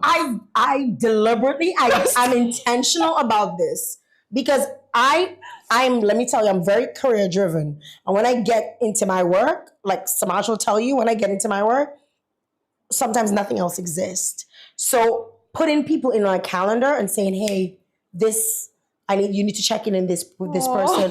I legit do it. And when I'm done talking to them, I book you for the next time. I sure do. But Zoe, it was a pleasure. Yeah, thank you so much. And thanks to all those of you who tuned in. We truly appreciate you guys. And we'll be back hopefully soon. I'm actually releasing new music tomorrow. New music comes out tomorrow, guys. So there's a collab. It's a collab song. Yes, I'll make you listen to it off here. New music comes out. Tell me what you think of it. New music comes out tomorrow. Stay tuned for that. We'll keep you up to date on that. Thanks again for choosing us here. You could have been anywhere else in the world, but you choose to be right here. And for that, we love you.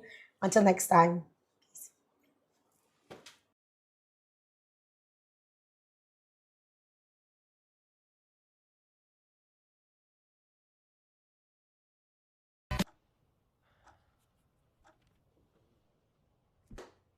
Get up. Boy, Get up. boy, I hungry. Wait, consider. Take advantage of Perky's Pizza's college student discount. Spend $10 to $50 and get 10% off. Or spend $51 and up for a 15% discount. Flash your ID and save big today.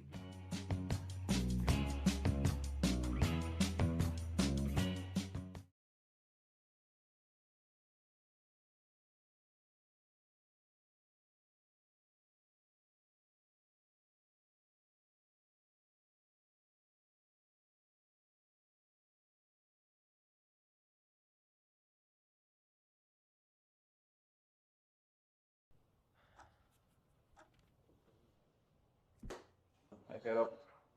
Boy, I hungry. Wait, consider.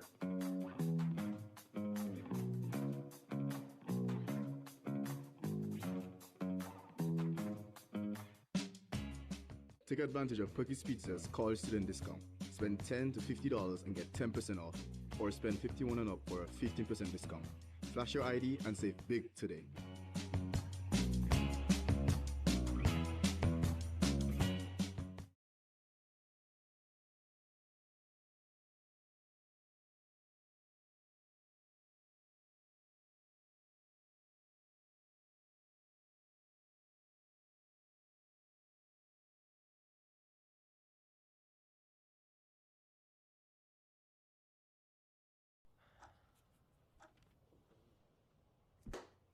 Get up.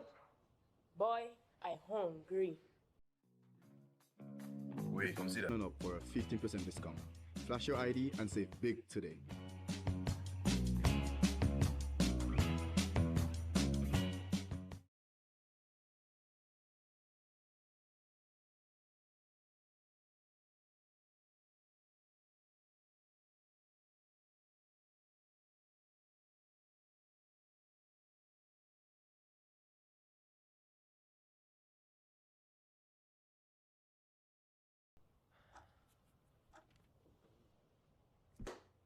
Get up. Boy, I hungry. Wait, consider.